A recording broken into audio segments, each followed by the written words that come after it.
오늘 구원이 가장 큰 상급입니다 라는 제목으로 하나님 말씀 나누겠습니다. 최근에 한국의 유수 여론조사 기관에서 한국인의 국가 정체성에 대한 여론조사를 했습니다. 조사 결과 우리 한국인들에게 심각한 사회적 갈등과 분노가 녹아있다고 그렇게 발표를 했습니다. 이른바 삼불사회가 됐다. 삼불사회라고 진단했는데 불공정, 불안, 불신의 시대라고 그렇게 진단을 했습니다. 사회 양극화는 더 심화돼서 불공정 사회가 되었고 정치, 계층, 이념 간의 갈등이 심화되면서 사회의 불안을 키우고 있고 이에 따른 서로들 간의 사람들 간의 사회적 불신이 팽배하다고 그렇게 이야기했습니다. 특별히 이 한국 사회의 경제적 문제와 갈등은 사람들이 먹고 사는 문제에 관심이 많으니까 그 문제에 대한 갈등, 스트레스 이런 것들이 일본의 2배가 넘고 대만의 3배에 가깝다고 그렇게 이야기했습니다. 자, 그렇다면 한국의 실제 경제 상황이 그런 걸까요? 진짜 그런 걸까요? 그렇지는 않다고 생각합니다. 이것은 심리적이고 정서적인 문제예요. 그렇게 느끼는 거예요. 마음에 그렇게 부담과 어려움이 있는 것이죠. 이것은 한국 사회의 지나친 경쟁 구도와 그에 따른 스트레스와 피로가 너무 크기 때문에 그런 것입니다. 그래서 젊은이들이 이른바 삼포 세대가 됐다. 삼포 세대라는 말은 뭐냐면 연애, 결혼, 출산을 포기하고 이어서 취업, 인간관계, 희망까지를 포기하는 5포, 6포 세대가 되어가고 있다. 그래서 앵그리 사회가 된다. 앵그리, 분노하고 화내는 거. 너무 분노가 나가지고 누가 옆에서 말 잘못하고 건들기만 해도 그냥 막 싸우려고 준비하고 있는, 분노하고 있는 그런 사회가 되어가고 있다고 그렇게 말했습니다.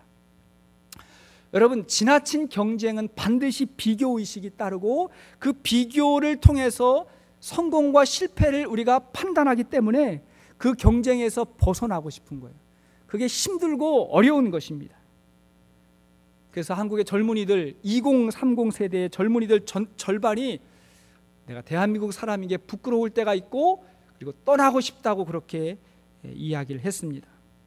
자, 그렇다면 미국으로 이민을 오면 달라질까요, 여러분? 미국으로 오면 달라지겠습니까? 그게 싫어가지고 왔음에도 불구하고 와도 똑같이 살고 그게 싫지만 또 우리 자녀들 여전히 그 속으로 들어보내고 들이밀고 그런 모습들을 우리가 많이 보게 됩니다. 이러한 문제는 물론 현실의 문제이기도 해요. 그걸 피할 수도 없어요. 비겁하게 극복해야 돼요. 넘어서야 돼요. 하지만 우리의 마음이 근본적으로 변화되고 인생을 살아가는 목적을 새롭게 발견하지 않으면 우리가 어디에 살아도 해결할 수 없는 문제라고 생각합니다.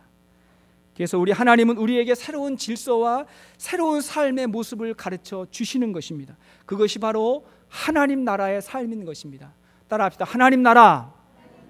하나님의 통치가 있고 주권이 있는 하나님 나라의 삶을 가르쳐 주십니다. 자, 믿음의 사람은 하나님 나라를 소유하고 소망하며 살아갑니다. 자, 그 나라를 소유했고 그리고 소망하며 살아가는 것입니다. 자, 지난 시간에는 예수님께서 천국을 용서의 개념으로 설명해 주셨는데 오늘은 노동의 개념으로 천국의 원리를 설명해 주십니다. 자, 1절 말씀을 보십시오. 1절 시작. 천국은 마치 품꾼을 얻어 포도원에 들여보내려고 이른 아침에 나간 집주인과 같으니. 자, 천국은 마치 이른 아침에 나간 집주인과 같다 그랬어요. 천국이 포도원 주인과 같다는 것입니다. 이 주인이 누구겠습니까? 우리 하나님이시죠. 하나님이라는 거예요. 그가 이른 아침에 일꾼들을 모아서 하루에 한 데나리온의 임금으로 계약을 하고 포도원으로 불렀습니다. 그리고 나서 또 제3시에 나가 보니까 장터에 그 인력시장에 놀고 있는 사람이 많아서 그들도 불러서 포도원으로 초청을 했습니다. 제3시라 함은 우리 시간으로 말하면 오전 9시입니다. 유대인의 시간으로 더하기 6시간을 하면 되거든요. 그러니까 9시에 나갔더니 그들이 있어서 불렀어요. 이어서 제6시 12시죠. 제9시 오후 3시죠. 그때도 나갔더니 아직도 사람이 있어서 그들도 불렀습니다. 심지어 제11시 오후 5시입니다. 그때도 나가보니까 아직도 일자리 없는 사람이 있어서 그들도 불렀습니다. 그리고 이제 임금을 주는 시간이 되었어요. 여기서 주인이 재미있는 명령을 내리는데 늦게 온 사람부터 먼저 계산해 주라는 거예요. 그러니까 제일 늦게 온 사람이 오후 5시에 온 사람인데 그에게 계산을 하는데 1시간밖에 일을 안 했거든요. 그럼에도 불구하고 하루치의 임금인 한 데나리온을 주는 것입니다. 자, 그 순간 오전 9시에 온 사람하고 12시에 온 사람의 얼굴에 살짝 미소를 띠기 시작했어요. 왜 그런 거예요? 나는 더 많이 주겠지. 한 데나리온으로 계약은 했지만 그래도 늦게 온 사람에게 저렇게 주니까 나는 더 많이 주겠지, 이렇게 생각을 했는데 그것은 그들의 착각이었습니다. 그들도 한 데나리온만 받았어요. 그러자 그들의 얼굴이 굳어졌고 곧바로 원망이 시작됩니다. 12절 말씀입니다.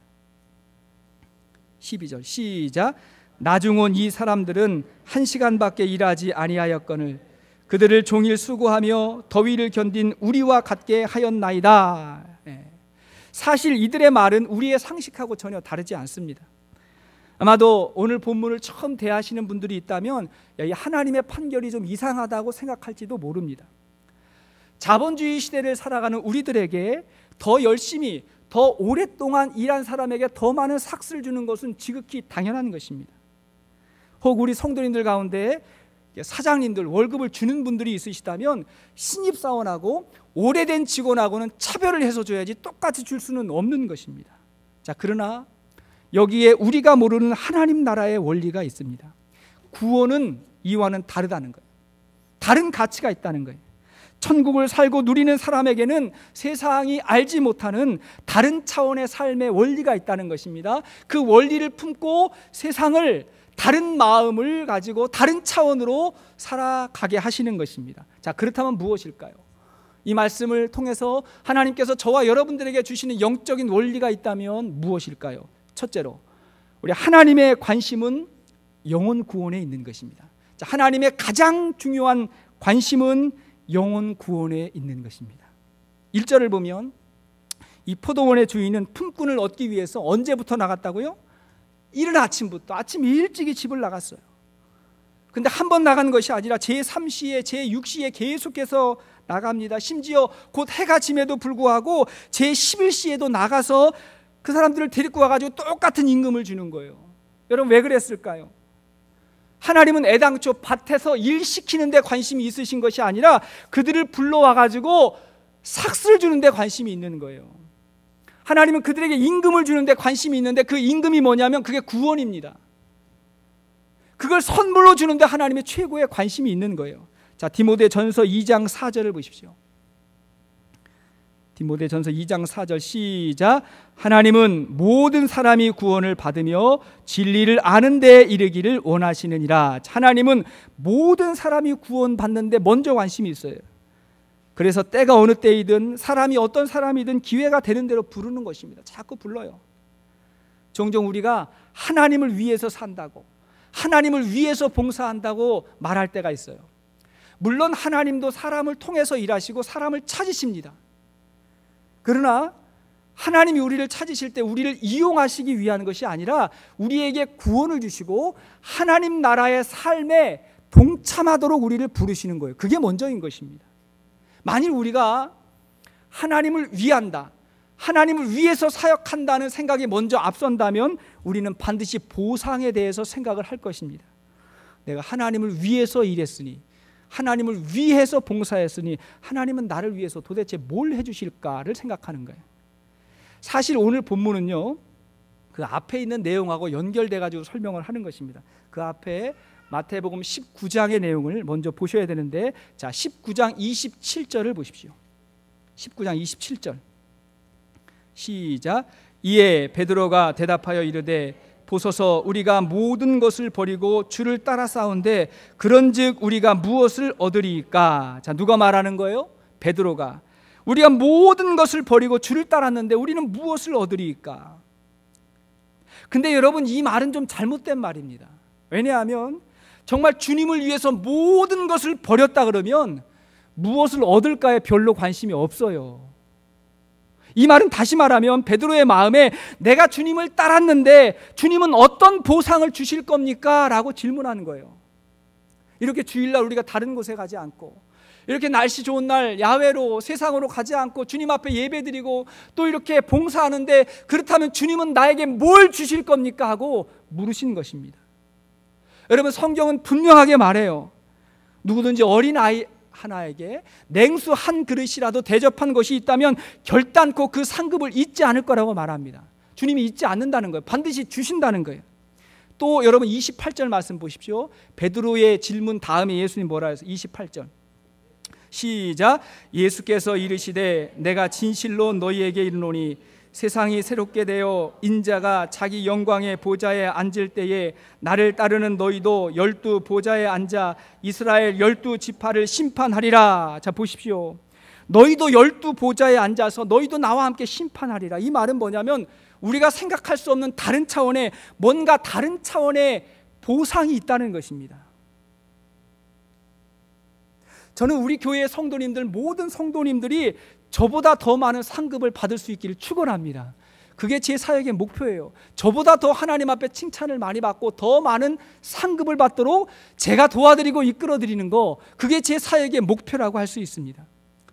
그러나 여러분, 그것이 우리가 예수를 믿는 궁극적인 이유인가 하는 것입니다. 그것이 우리가 교회와 세상에서 봉사하고 헌신하는 이유인가 하는 것입니다. 그렇지 않다는 거예요. 주님이 30절에 뭐라 했어요? 자, 19장 30절 시작. 그러나 먼저 된 자로서 나중되고 나중된 자로서 먼저 될 자가 많으니라. 자, 만약 그것이 우선이라면 먼저 된 것 같지만 나중되고 나중된 자가 우선할 수 있다는 것입니다. 그럼 무엇을 말하는 것일까요? 우리가 하나님의 청함을 받고 구원의 축복을 받았으면 그것이 가장 최고의 감사와 기쁨이라는 것입니다. 여러분, 아멘이십니까? 우리가 하나님의 나라의 사역에 참여한 일꾼이라면 이미 우리가 받은 그 구원의 은혜를 먼저 잊지 말라는 거예요. 그걸 잊으면 안 된다는 거예요. 여러분, 이 품꾼들이 처음에 어떤 마음으로 포도원에 왔어요? 어떤 상황이었습니까? 자, 20장 3절을 보십시오. 20장 3절 시작.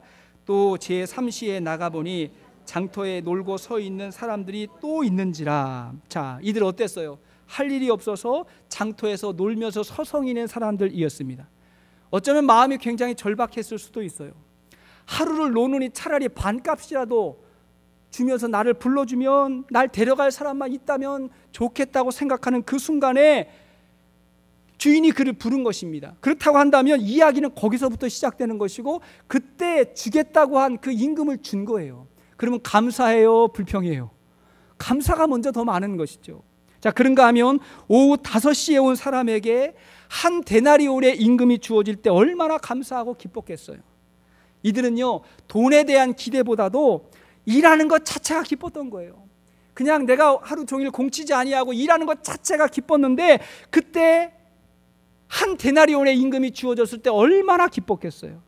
그동안 거절도 많이 받았고 냉대도 받았고 상처도 받았는데 날 불러줬으니 얼마나 감사한가. 그 주인의 얼굴만 봐도 감사하고 그의 은혜를 생각하면 눈물이 나는 것입니다. 이것이 우리가 주님 앞에 신앙생활하는 믿음의 동기인 줄로 믿습니다. 이 마음 잃어버리면 안 된다는 거예요. 나 같은 죄인을 불러주시고 하나님의 영광스러운 사역에 동참하게 된 것에 대한 그 감사를 잃어버렸냐? 그러면 먼저 된 것 같지만 나중됐다는 것입니다. 여러분, 이 사실을 잊지 않을 수 있기를 바랍니다. 그런가 하면 두 번째, 우리에게는 구원을 누리는 기쁨이 있는 것입니다. 자, 구원받은 자는 구원을 누리는 기쁨이 있어요. 지금 문제가 무엇입니까? 가장 나중에 온 사람이 구원을 선물로 받았다면, 그러면 먼저 온 사람에게는 더 나은 선물, 더 나은 구원을 받아야 되는 거 아니냐 하는 거예요. 세상의 상식은 그렇죠. 더 많이 수고했으니까 더 많은 것을 주는 게 그게 맞는데, 그러나 이 구원이라고 하는 개념은 뭐냐면 그게 우리의 수고와 노력으로 받은 것이 아니라 하나님의 은혜로 주어지는 거잖아요.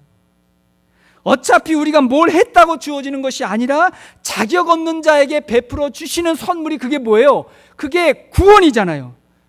그럼 구원은 행위가 아니라 은혜라는 것입니다. 그 사실을 가르쳐 주는 거예요. 더 많이 일했다고 더 큰 구원이 주어지고, 조금 일했다고 더 작은 구원이 임하는 구원이 그런 원리가 아니라는 거예요. 여러분, 구원 자체가 가장 큰 상급입니다. 따라합시다. 구원이 가장 큰 상급입니다. 여러분, 이 사실을 우리가 잃어버리면 안 돼요. 그러나 여러분, 반드시 기억하십시오.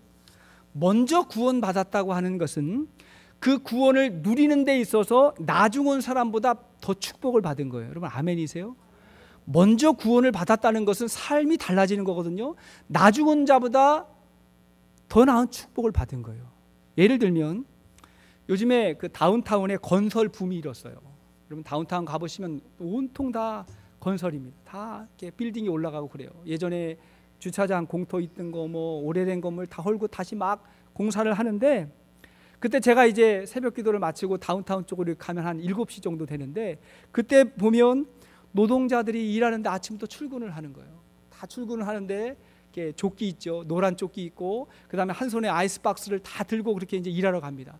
그 아이스박스 속에 뭐가 들었겠어요? 물 들었겠고, 도시락 들었겠고, 음식 들었겠고, 제 추측이에요. 여러 가지가 들었을 텐데 그걸 들고 이제 다 이제 일을 하러 갑니다. 이들은 일찍 부름을 받은 사람이에요. 그들이 하는 일이 좀 고되기는 하지만 그래도 그 아침에 활기가 넘쳐. 왜? 할 일이 있기 때문에. 일하고 나면 임금을 받기 때문에 그 아침에 활기가 넘쳐가지고 3, 4, 5 짝을 지어가지고 그걸 들고 이제 가는 모습들을 보게 됩니다. 그러고 나서 제가 이제 다운타운에서 저희 집으로 가는 길에 올림픽가를 쭉 가다가 보면 킴스정기 앞을 지날 때면 한 무리의 멕시칸 형제들이 모여 있어요. 왜 그렇습니까? 일자리를 얻기 위해서 거기에 나와 있는 거예요. 그들을 볼 때마다 마음이 참 안타깝습니다. 아침 일찍부터 기다리는데 어떤 날은 그날 점심에도 그냥 서 있고, 때로는 저녁까지도 그냥 기다리고 있는 사람이 있어요. 이 사람들은 그날 벌어가지고 그날을 살아가는 사람. 불러주는 사람이 없으면 얼마나 마음이 힘들고 어렵겠어요. 집에 또 딸린 식구들은 얼마나 많습니까? 그렇게 초조하게 시간을 보내다가 해가 떨어지면 마음이 얼마나 아프겠습니까? 그러니 똑같은 하루를 살아도 일찍 부름을 받은 사람하고 그렇지 못한 사람의 삶의 질이 다른 거예요. 무엇을 선택하시겠습니까? 우리 예수님이 십자가 지실 때 양편에 두 강도가 있었어요. 두 강도 가운데 오른편 강도는 죽기 전에 믿음을 고백해서 구원받았어요. 죽기 전에 예수 믿고 구원받았어요. 어떤 분들은 그래요. 나도 그렇게 죽었으면 좋겠다. 세상 내 마음대로 내 뜻대로 살다가 죽기 전에 내가 예수 믿고 구원받았으면 좋겠다고 생각하는 사람은 구원이 아직 뭔지를 모르는 것입니다. 분명히 그가 받은 구원은 우리의 구원하고 같은 거예요. 다르지 않습니다. 그러나 안타깝게도 그는 이 땅에서의 구원의 삶을 누리지 못한 것입니다. 만약에 그가 더 일찍 구원의 기회를 가지고 우리 교회에 와가지고 복음을 듣고 예수님을 영접하고 구원의 선물을 받게 되었다면 어떻게 살았을까? 적어도 그가 흉악한 강도의 모습으로 십자가를 져야 되는 그런 모습으로 살지 않았을 거라고 저는 확신합니다. 그 위에 올라가지 않았을 거예요. 그의 아내에게 멸시를 당하고 자녀들에게 부끄러움의 대상이 되고 그의 부모의 마음을 아프게 하는, 절망케 하는 그런 삶을 살지는 않았을 것입니다. 아마 이런 상황이 됐을 거예요. 오히려 당신이 예수 믿고 구원받고 보니까 우리의 가정이 천국이 됐어요. 그의 아내가 그렇게 말할 것입니다. 저는 아빠가 세상에서 가장 자랑스러워요. 정말 존경해요. 그의 자녀들이 그렇게 말했을 것입니다. 그런 이야기 듣지 않았을까요, 여러분? 우리가 예수를 믿고 좋은 것을 심으니까 좋은 열매를 거두게 되는 것입니다. 자, 그러므로 먼저 부름을 받고 구원받은 축복이 우리 모두에게 있기를 바랍니다. 그것 자체가 축복인 거예요. 구원을 약속받은 사람과 구원을 전혀 모르는 삶은 삶의 질이 다른 것입니다. 여러분, 어떤 삶을 살아가고 있어요? 어떻게 변화됐고 어떻게 달라졌습니까? 저는 이 말씀을 보면서 생각나는 사람, 사건이 있어요. 누가복음 15장에 돌아온 탕자의 이야기입니다. 자, 두 아들 가운데 돌아온 탕자의 이야기. 동생이 아버지를 찾아가가지고 아버지에게 유산을 달라고 그랬어요. 나에게 줄 유산을 먼저 달라고 그걸 먼저 받아가지고 집을 나갑니다. 그리고는 자기 생각대로 자기 뜻대로 살다가 그 모든 걸 다 잃어버리고 실패자가 되어서 집으로 돌아오는데, 그 돌아오는 길에 아버지의 집과 아버지의 품이 얼마나 귀한 것인지를 깨닫고 집으로 돌아오는 것입니다. 그러자 이 아버지는 얼른 그 아들을 맞아들여요.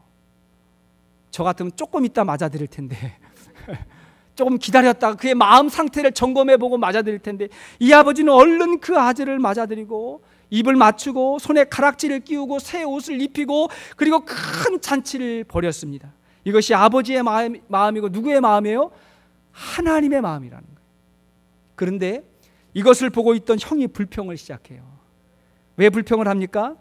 자신은 재산을 탕진하지도 않았고 아버지하고 늘 함께 있었고 아버지하고 같이 일했는데 나한테 언제 그런 대접을 해줬냐는 거예요.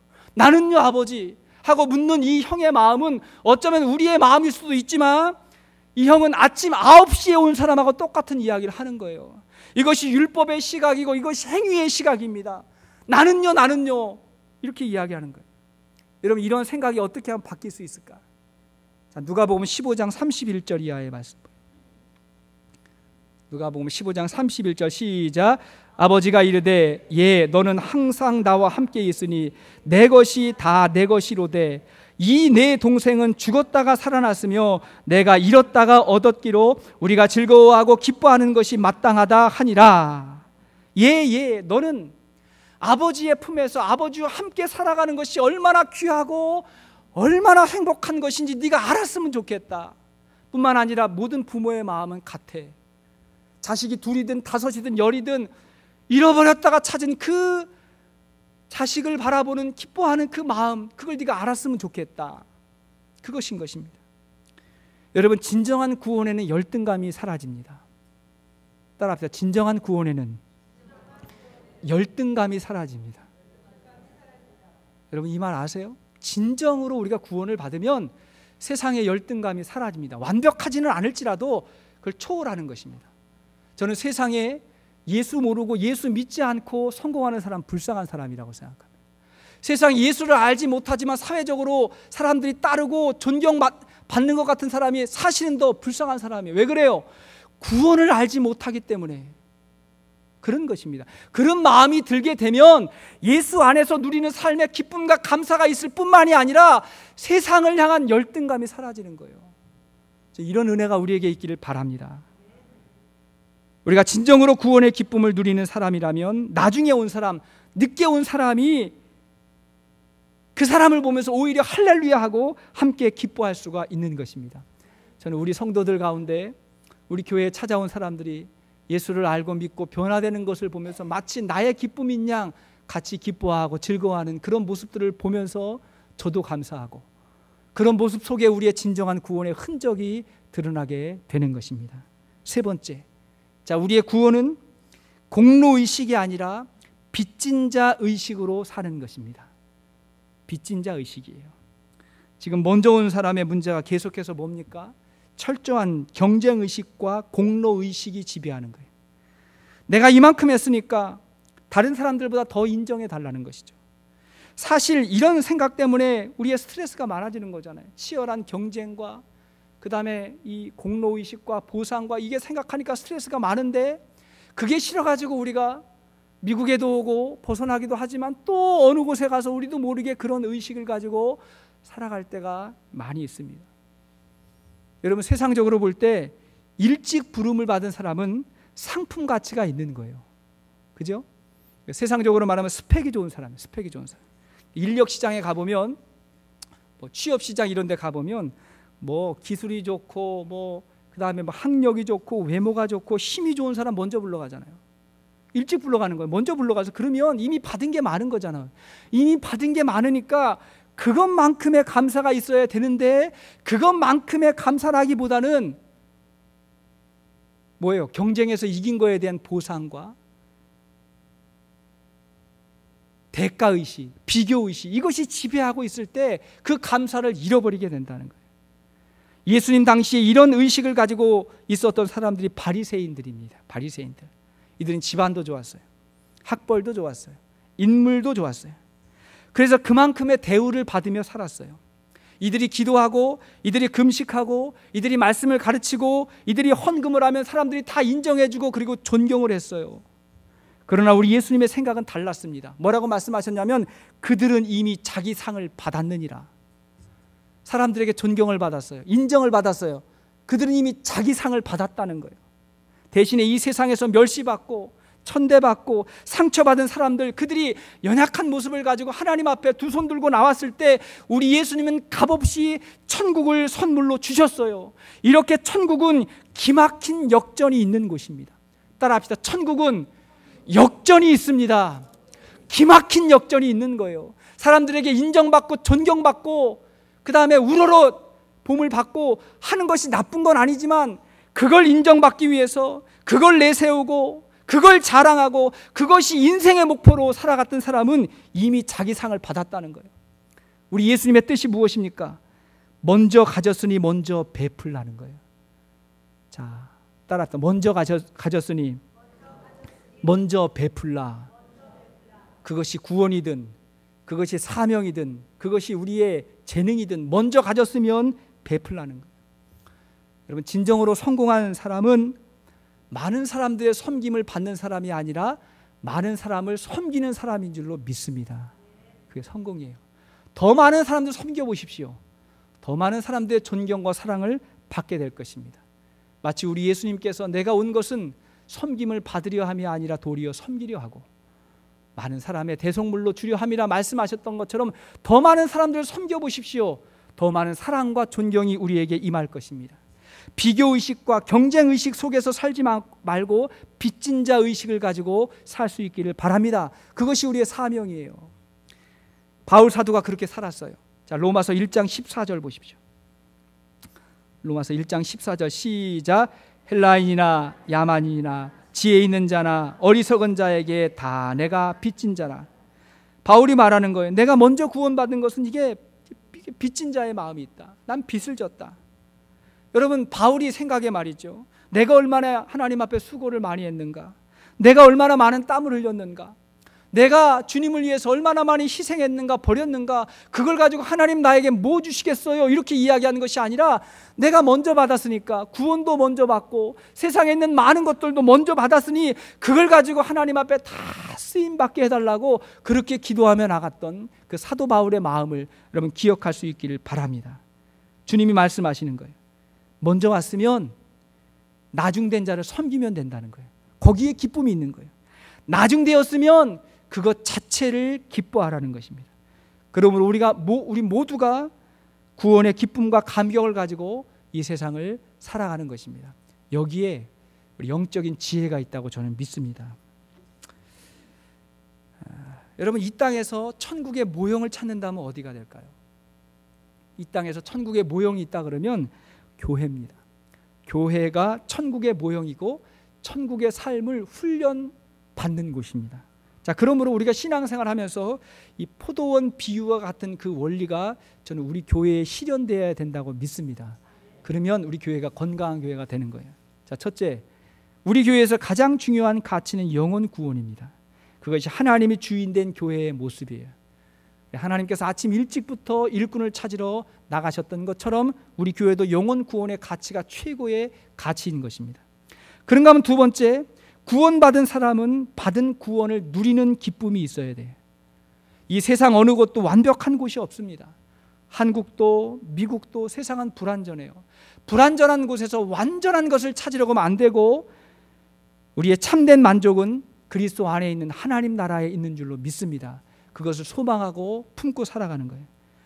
그리고 우리는 공로의식이 아니라 빚진 자의 모습으로 살아가는 것입니다. 저는 갈릴리 선교교회라는 포도원이 하나님이 주인 되신 농장이 될 것이라 확신합니다. 하나님이 우리를 청지기로 부르셔요. 일꾼 중에서도요, 그런 게 있는 것 같아요. 먼저 부르셨는데 그 가운데서도 어떤 사람에게는 우리 주인과 거의 같은 수준의 위임을 받고 리더십을 받는 그런 사람, 청지기라 그래요. 청지기. 자, 포도원 주인이 누구를 불러요?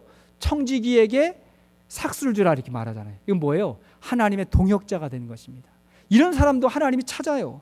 자, 누가복음 10장 2절 보십시오. 누가복음 10장 2절 시작. 이르시되 추수할 것은 많되 일꾼이 적으니 그러므로 추수하는 주인에게 청하여 추수할 일꾼들을 보내주소서 하라. 자, 추수할 것이 많은데 누가 적어요? 일꾼이 적다는 거예요. 여기서 일꾼은 누구냐면 청직이에요. 하나님의 일을 대신 감당할 사람들. 우리 예수님의 동역자가 되고 주님의 제자가 돼서 주님과 함께 살아가는 그런 청지기도 우리 주님이 부르시는 줄로 믿습니다. 자, 먼저 된 자는 나중되지 마시고 청지기 될 수 있기를 바랍니다. 일꾼 될 수 있기를 바랍니다. 위대한 하나님의 나라의 가치를 위해서 우리 주님과 함께 살아갈 수 있기를 바랍니다.